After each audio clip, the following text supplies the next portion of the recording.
to AchieveRadio.com. A new drummer for a new awakening.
Marie, and thank you for joining me today.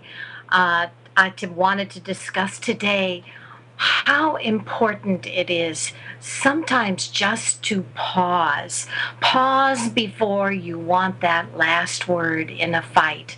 Pause before you make that phone call you know you shouldn't make. Pause before you do internet shopping with money you don't really have. There's so many instances between that powerful moment between where you want to take action and the actual moment that it happens, where you could just pause and find that you could save your ego from making a terrible last remark in a argument, that if you had just paused, you would have found the calm to be able to avoid saying something that could be damaging to a relationship or friendship. In the matter of internet shopping, of course, being able to, before you make that purchase, pause and maybe think about it. And each time that you learn to be able to pause, you will be able to gain power in being able to present yourself in a more polished, wise, and just important way so that you stop making a fool of yourself. One of the things that I've noticed about being able to save myself when we make arguments, and my husband and I, is all of the times that I could have just avoided yelling spree if I would have just shut up. Now, I know many people feel that that is not the thing to do in relationships. However, I remember seeing a television show where they took a son-in-law, his mother-in-law, and his wife. Now, mother-in-law and son could never seem to get along. All they ever seemed to want to do is fight. It was so important to have that last word. So they had an initiator come in and watch them. In that time where he would say something, and then just to be right or save her ego from something he said, she would snap something back, and he would do the same. And the initiator said, try just once. When one of you says something, pause. Say nothing. You will probably find that in just not trying to save your ego in a worthless, silly way that doesn't really make sense, or in trying to have that last word, you'll be able to just kind of swallow your pride but at the same time, be able to feel as if you are having less battles, less fights. Take this with your friends, girlfriends. Oh, that phone call. You break up with someone and you just want to grab that phone. You could just pause. You could prevent yourself from having someone say awful words to you. It's that power of the pause that makes life much better. I'm Anne Marie, and if you have not noticed, I'm having sound problems today. My computer dropped, and all of the ports went out of alignment. So being able to push in my microphone was difficult. So we're going to try it as best we can today. And in the meanwhile, if we don't, I'm not able to make it, then there will be no picture. So I want to encourage anybody who wants to. We have Edie from Arizona and Mary Patrick from New Jersey. So we have Patrick from Houston, Pennsylvania. We have Linda, and she's from Tennessee. And we have Sharon from California. Well, these are shows. Start out with and Susan from Massachusetts. So because I want to be able to honor phone calls first, and please do, if it's getting too difficult to hear me, and then I will take still call me. Lost audio, mic is breaking. Okay, we are going to go straight to phone and say goodbye to the camera. Right?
All right. So thank you very much. I'm sorry for the interruption that we've had.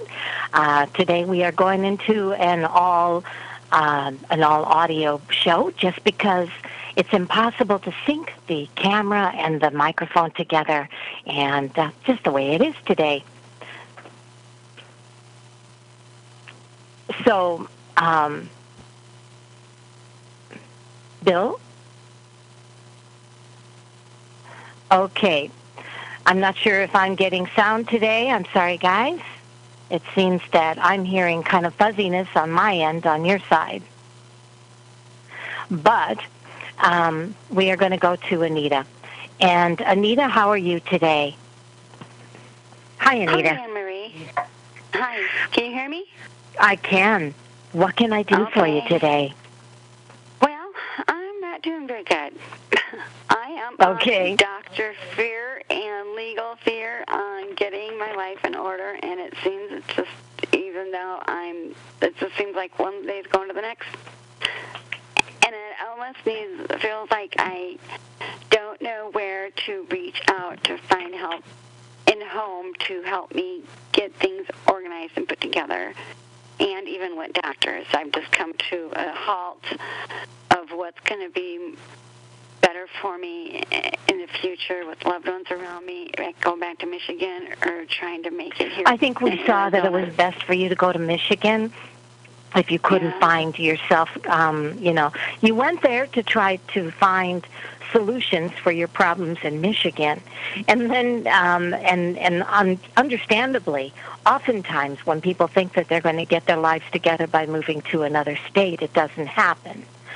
So my feeling is that you kind of took your internal problems with you to Michigan or to Arizona, and now you're kind of stuck with you. You know what I'm saying? You're going to therapy, right? What it is I never wanted to go to Michigan. I was actually forced to, and I lost all of my, and this was in 2011, everything that I had put in order for 3 years for doctors and stuff. It just kind of put on halt, and I went to post-traumatic stress. And so it was just it was too fast. It wasn't the time yet. And so I came back here to face my fear and to get things in order. And then I did go back in Arizona, Michigan. You mean? In Arizona, correct? Yeah, last year. And then I went to Michigan because my parents had some health issues. But by the time I got there, I kind of helped my mom start getting on hers.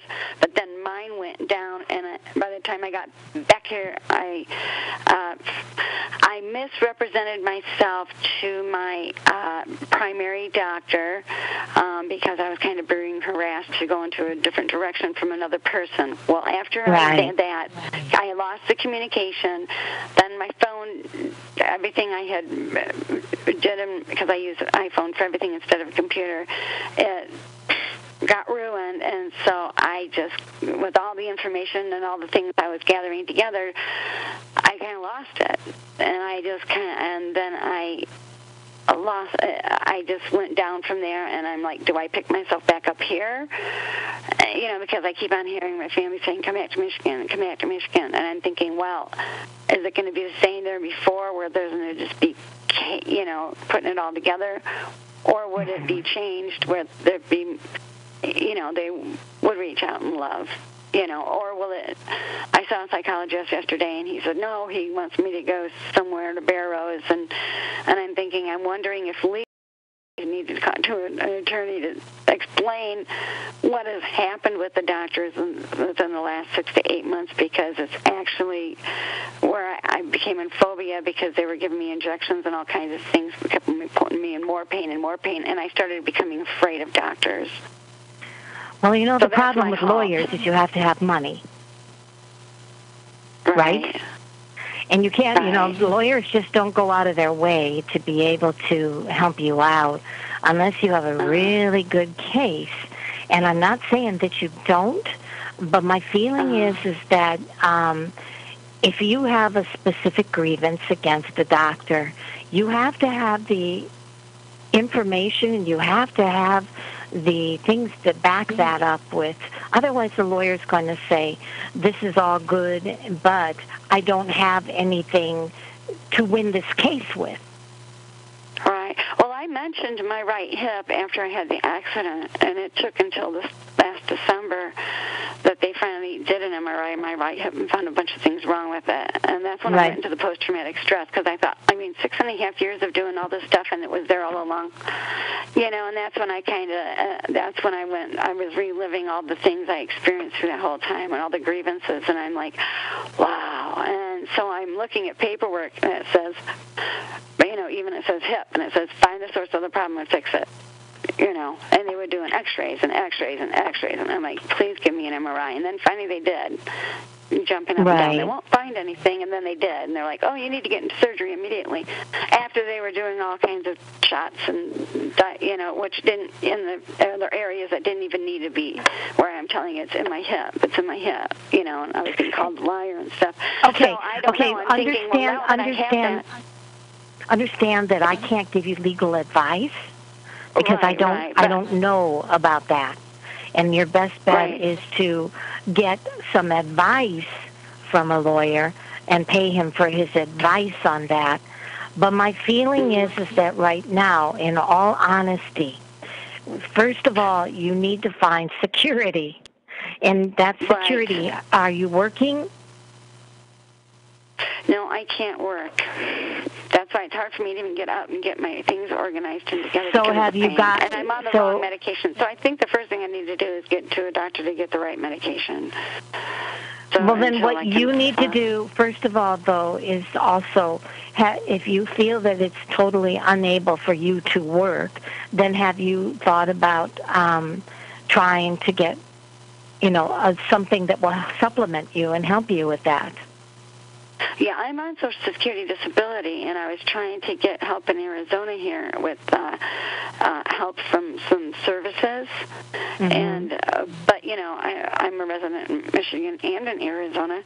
It's kind of, and so here's the only thing I can tell you, Anita. That right now, all you can do is just put this in the hands of your angels. Be honest with a lawyer about it. Keep on going to your therapy and try to build your security up or whatever money you have. I understand you don't want to go back to Michigan, right? Well, I do, but there's I'm stuck. I'm stuck in the remembering of going back there and all the doctors and all the moves and all the this and all the that, where I had to, and I'm like, right, I get it. Level. But I need the people to help support me here, but I don't have it. Yeah. And it's like, unless I pull my big girl panties on and start driving myself, and no matter, because I've done it before. Right. In the past. And there you did. You just gave yourself a reading, girlfriend. Put your big girl panties on. Write down on a piece of paper what you... My feeling is that the most important thing that you can do at this time is go to a lawyer for advice. Make sure that you have some kind of income coming in, which it sounds like you do. And continue to breathe and pause before you get into the crazies where you feel as if overwhelmment is making you do everything wrong. And, of course, fearing doctors is not going to help you, but also it'll make you sound rattled. And when we sound rattled, people don't believe us. Right. And so you have to compose yourself. You have to try not to sound rattled, because that will help a physician to be able to try to help you and take you more seriously. Otherwise, they see so many people that they have to be able to discern whether someone is having psychosis or whether someone is having real. And my feeling is you are having real. I understand that. But right now you just have to be able to convince them that. And all I can say is breathe, pause, and go to your physician or go to your lawyer, get some advice, but go to your physician composed and take care of one thing at a time, okay? Right, but I have to find a new one, and that's where I'm kind of like... I cannot help you on that. Why? Okay, so, thank you for that advice. I appreciate that. Thank that you. helps. Bye-bye. Bye-bye. All right. Thank you, Anita. And I want to thank anybody else that has been in the room to please give me a call, and you will find that it is the number 602-666-6027. And you can get some advice. And unfortunately, I cannot give you legal advice, nor can I give you medical advice. So please, let's keep it related to things that I know I can help you with. We'll start out with the first person that got into the room, which was, and that would be Linda. And Linda says, "Hi, Anne-Marie. I recently got embarrassed in front of my husband at work because my boss scolded me for no reason. Can you see what the cards say? My boss's name is Jason. Thank you." So today we are going to look at what comes up on why did Jason scold you in front of your husband at work. Because it doesn't seem like that's very ethical of him. And needless to say, it's got to be embarrassing, and it gives your husband some fuel for a fight. Jason did this, it says, because, first of all, I believe that sometimes I think he has some ego wars with you. My sense is that he was looking for ammunition to try to put you down. My sense is that doing that, he knew would be embarrassing. My feeling is that he also felt that in some way your husband could even be helpful in going home with this whole thing and saying, maybe you should try this or do this. Either way, even if he didn't know what he was talking about. So it was kind of like guys against the girl. And my feeling is that Jason also is, interestingly, fond of you, so I'm not sure why he thought this ego put down was important. If I look at what is your best course of action in dealing with Jason, your boss, first of all, I would tell him not that anything that needs to be said should be said behind closed doors. The other thing that I would say is that tell him that you are going to take care of whatever problem he has willingly. Let him know that you are all for trying to do a good job at work, but also let him know that you expect him to do a good job as a boss, and that is not to bring any grievances or problems out in the open in front of people. So that's all I can tell you. I think that for whatever reason, he did something nasty to you. He did it, I think, to put you down, to embarrass you, and you need to now take your power back. You need to go in there with confidence. You need to say, I am all for helping out and improving anything that you feel I need. But let's keep any further comments behind closed doors, or perhaps I will have to take this to HM or whatever, something that will be able to mediate between you both. And that's what I see. So if we look at the next person in the room, we have Patrick, and it says, confused in Pennsylvania. I recently started a job, and I don't really like the environment. Should I just go back to start on my business or stay in this place called MP? All right. It sounds like we're having a lot of work problems today, people. And if I look at Patrick and I look at what do people at your current job perceive and think of you at this time, Patrick, and if I look at that, and then I'll tell you whether I think it's time for you to go into your other job. And it says, first of all, I would say that you're having a bad moment because everybody likes you, Patrick. I'm shown that they see you as having a good, intelligent mind, that they see you as ambitious, that they see you as somebody that has something to contribute, that they feel that you are relaxed. Fooled them, didn't you, Patrick? And there is a sense that they feel that you have a good common sense. Now, it sounds to me like this is your problem and certainly not anything that they feel against you. So my feeling is, Patrick, that if you want to go back to your other job, let's look at now what would your old job offer you if you went back to that. And please remember, I can't tell you what to do. I can only tell you what I see.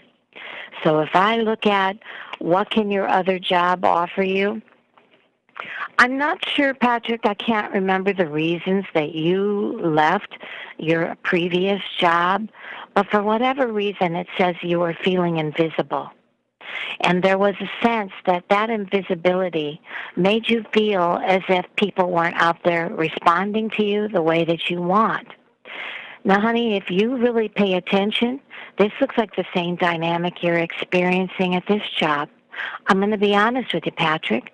I think this is something that's going on within yourself. I think that for whatever reason, that you give up too easy. And my sense is that people like you much more than you like yourself right now. So understand that you are respected. Understand that people do like you. The only thing is you have to stop trying to be 10 steps in front of yourself. Slow down and realize that, yes, it takes a little while to fit into this new job. But, honey, I think you're doing a great job. And to go back to something that you felt invisible on, well, Patrick, that's your choice. But I don't think it's going to necessarily make you happy right now. Why don't you take care of your problem by sticking in this job as best you can, getting some capital, getting some good ammunition for reviews on anything that if you want to go to a different job, and then go back to your old one if you want. And why not do the job you were doing before if it was something that was an entrepreneurish type thing? Do it on the side of this job. There's no reason on earth why you can't do both. So that's what I have, and I'm sticking to it, Patrick. Okay? All right. All right, we have Susan. And Susan says, "Hi, Anne-Marie. I just gave up my job to pursue spiritual work. Any insight you have regarding how you see things going would be greatly appreciated." Well, first of all, Susan, I have to say that I worked 22 years at my job, and I did not quit my job until I fully had a client base in my spiritual work. So I hope that you did not quit and go cold turkey into spiritual work, because it does take a little while to get yourself motivated into a client base. And so you haven't told me what kind of spiritual work you do, but I sure will look at your spiritual work and looking at what comes up on Susan's spiritual work. And when I look at that, Susan, it says the following, that at this particular time, you feel as if some of the trauma and some of the stress of leaving your other job is causing you to feel a little like you're projecting it on your spiritual work. Now, this is very, very, very important to remember, because if we are having problems within ourselves, in our sense of confidence about where we stand, it makes it very difficult for us to be good spiritualists. I believe that you have what it takes, but you have to, I believe, go into this with confidence, take the doubt out of your mind, and remember that spirituality is an abstract job. It is something that is not necessarily conventional. Therefore, it does take it longer to get involved into it. Maybe you can in-quick me and tell me what kind of spiritual work are we talking about, and how long had you been doing it before you quit your job. This would help me. If I look at a projection of your finances in the next 3 or 4 months, and looking at that, I have July, August, September, and October. It says September things start to launch off a little better. But I show that in July and August, you're going to feel a little bit like slowness is around you, and that you're having a little bit of a time feeling like you're getting into this with momentum. So my feeling is at this particular time, Susan, be patient and understand that in September things look better. I also show that you still need to be cautious with your finances. And honey, I'm going to tell you something. If you feel that your strategy for getting into spiritual work by September and October especially is not giving you what you need to have right now, there is no shame in going back to a job that gives you more permanence and work your spiritual job on the side until you have more clients. Don't be so proud that you begin to feel that you'll make a fool of yourself if you go back to your steady work. It doesn't have to be the same steady work, but it needs to be some kind of job that can supplement you. If you're lucky enough to have a partner that can help stand behind you during this time, that will help. But if you don't, please remember, there is no shame in spiritualists having temporary work while they get their finances back in order. And that's how I see it, Susan. All right, we have Emily. Emily is from Connecticut, and she says, a woman I know was hired to move in and take care of an elderly man and was pretty much told after 2 days of being there that the daughter realized she would not have a place to sleep if my friend stayed there. So she requested her to live outside the man's home and be on call. This will make this woman homeless. How do you see this going for Pam? Do you see her being able to stay or have to go? Well, I'm going to say just the same thing I told Susan. Maybe there's no shame in telling Pam that if the original terms of this job have suddenly gone down the drain, she may have to look for something else. There obviously is nothing that's going to be helpful in sleeping on the streets and being on call for an elderly man. So my sense is that the terms have completely changed, and that's putting Pam in definitely a very bad place. If I look at, is this job going to be worth it for Pam? And looking at that, I have... The good thing about it is that I think that, well, first of all, I would say, wasn't there any contract between you guys? This is something that people need to have a contract on, especially if you're talking about moving in and being a home care worker.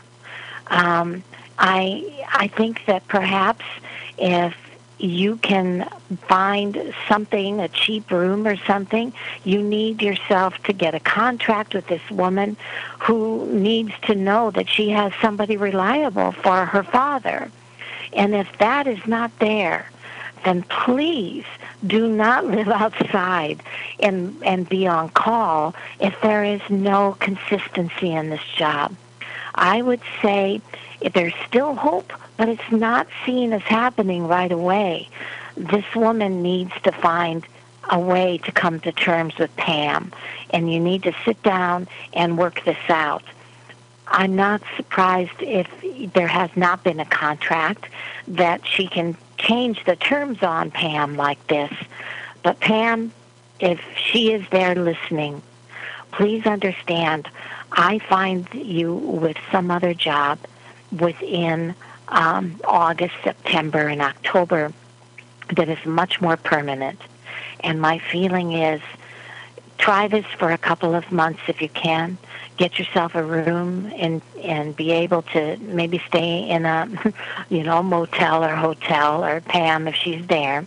But honey, certainly this is not going to work for you if it's on call. You need to find yourself something more permanent. And I believe that there is something for you out there, and I see it happening in more September, October, November. Those are the months I see that you have a nice established job. And that's how I see it, honey.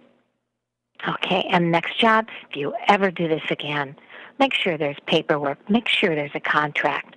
Don't become the pawn of something that was just very insecure and believe that it's going to stay secure. If there's no paperwork, if there's no contract, then people can change the terms on the flash, and there you are, a victim of circumstances. So that's what I see. All right, we have Paula from Ohio. She says, I am presently unemployed and would like to know if you see work coming my way in the next 6 months. As I said, we certainly have a lot of work problems, don't we? And I'm looking at that right now, Paula, and when will you find a job? And please, again, everybody, we have 20 minutes to show. If you could call in to the show from your cell phone and give us a voice to read on, you would sure make things more interesting for everyone involved. And I promise to be kind with you and read you with excellence. Okay, so when are we going to find a job here? Paula, I'm shown that, and I hope that you have some kind of unemployment to rely on. I'm shown that you're okay for the next 2 months. I'm shown that you may find a job as soon as I have August, but it's temporary. And I feel that the more perfect job is going to come later. So, Paula, I feel there is temporary work for you in August, September, and then October. I show October, November, a job that gives you more permanence and more full-time work that gives you a paycheck. I think you're safe throughout July and August. But after that, I would certainly, especially in August, I see you working. But I don't think that that's going to be enough to carry you through securely. So I'm going to say the better job for you is seen in September, October. And that's what I have. Okay, so we're looking at Athena from California. And Athena says, hello, Anne-Marie. Wondering if you can look at my chances for finding better work in the next several months. And can you look at chances in improving my finances soon? Okay, another work reading here, guys. Looking at work. And if I look at when will Athena find a better job for herself.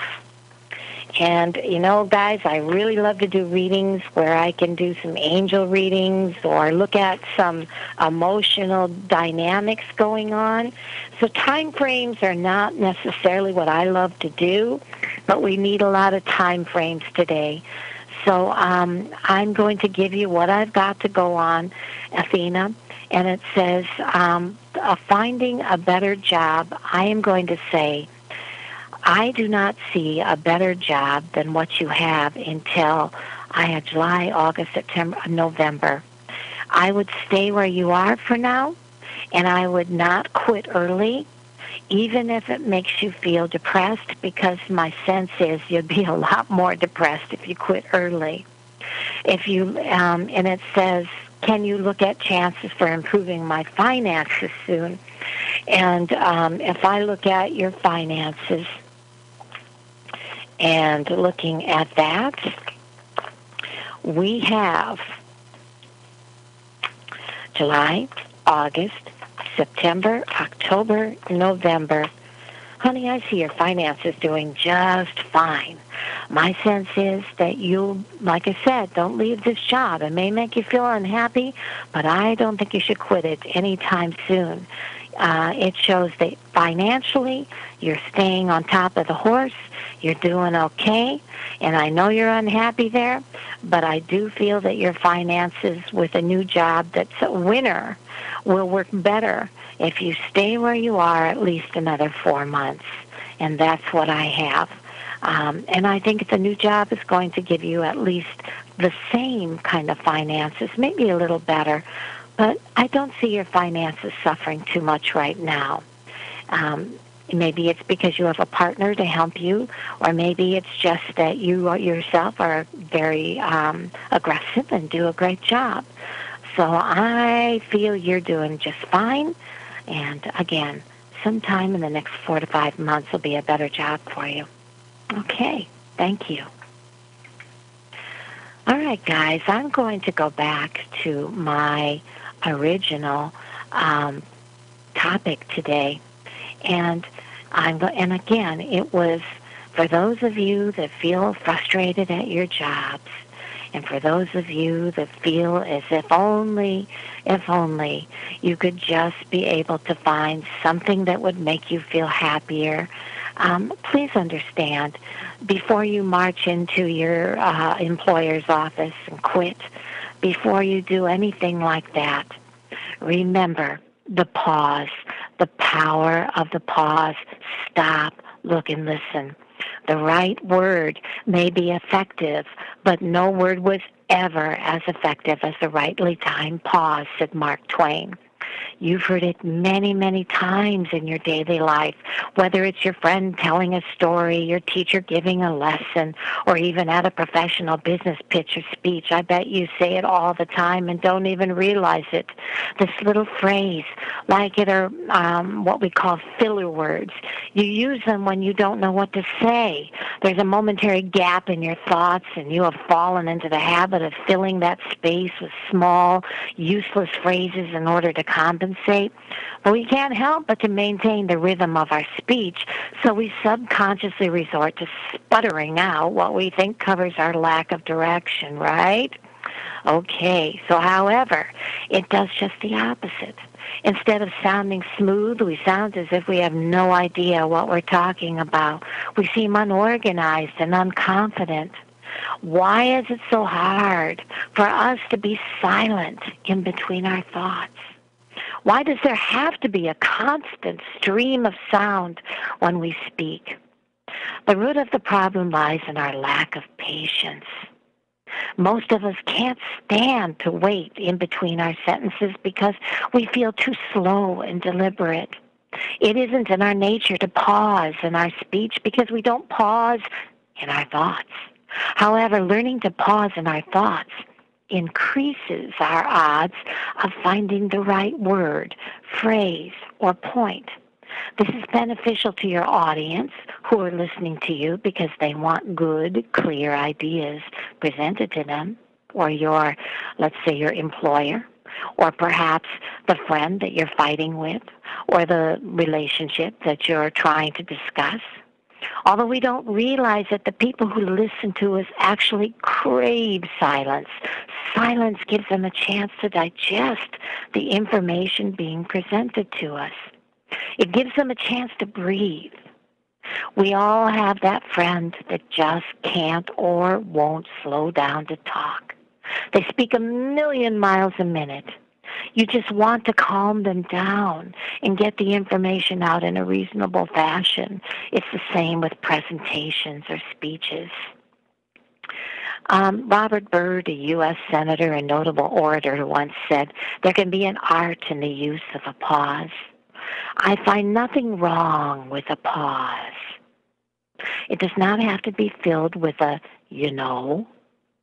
This phrase, like so many others, Byrd added, betrays a mind whose thoughts are often so disorganized as to be unutterable, a mind in neutral gear coupled to a tongue stuck in overdrive. Slow down. Breathe. Think. And your audience will appreciate it. So next time you're speaking in front of someone, a crowd, and your heart rate accelerates no matter how calm you may think you are. Because of this acceleration, every second seems like a minute.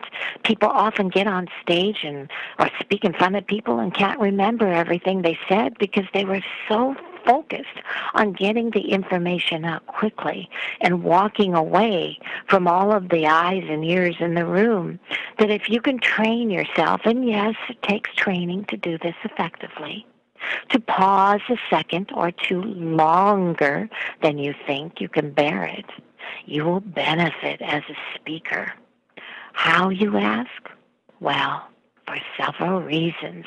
Firstly, by pausing in between sentences, you are helping your audience listen. Your audience isn't worried about trying to grab information or ideas as it comes whizzing by. Instead, they can absorb information at a reasonable speed and therefore be more engaged as an audience. In addition, the pause improves your demeanor as a speaker. You appear more confident when you get your message across in a direct manner at a job interview or at any kind of place where you're at in front of people, rather than diluting the meaning of your words. Ideas are stronger and more valuable when they aren't littered with irrelevant, meaningless babble.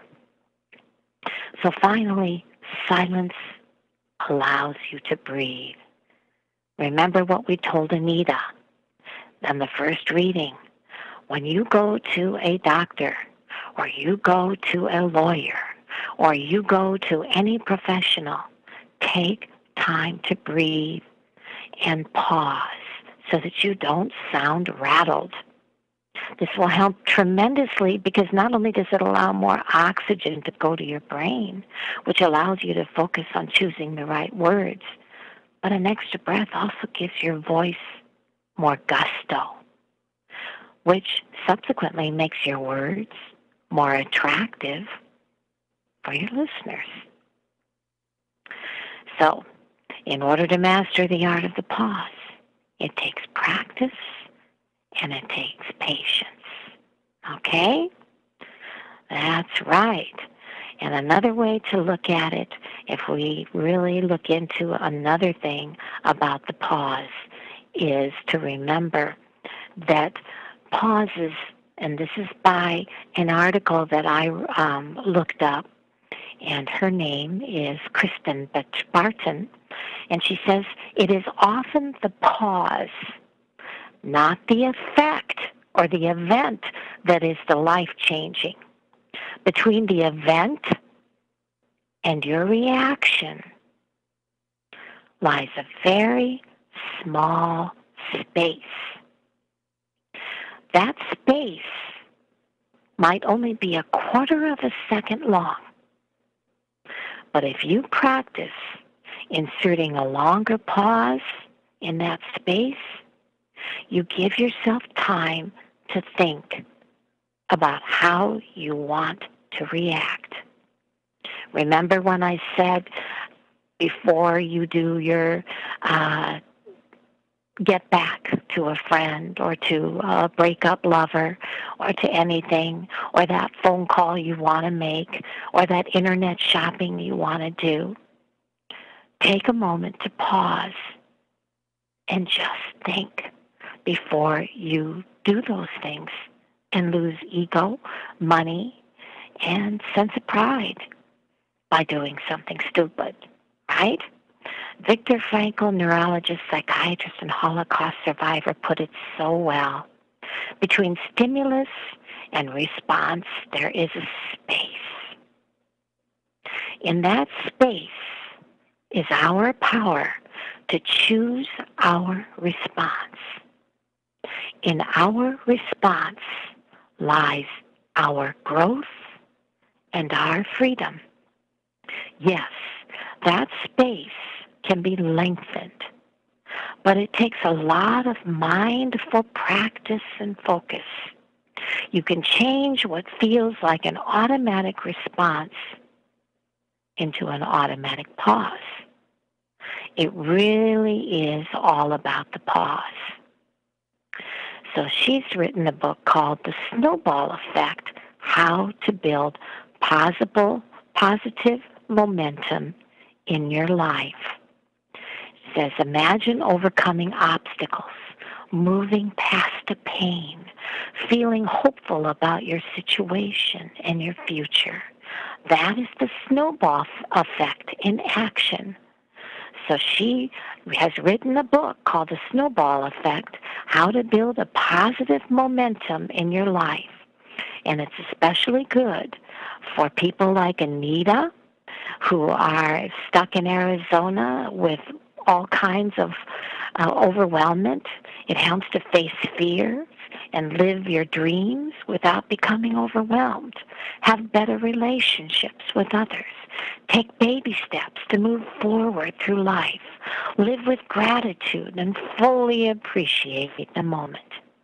The Snowball Effect, written by, again, Kristen Barton, says that it is a unique perspective on what it takes to move forward through life in the most productive and positive way. And it's very highly recommended, New York Times bestseller. So, how to build positive momentum in your life for all those that called about job overwhelmment, or about people that are like Anita, stuck in a state with all kinds of things with medical or lawyers or things like that. This will help you. The Snowball Effect, how to build a positive momentum in your life.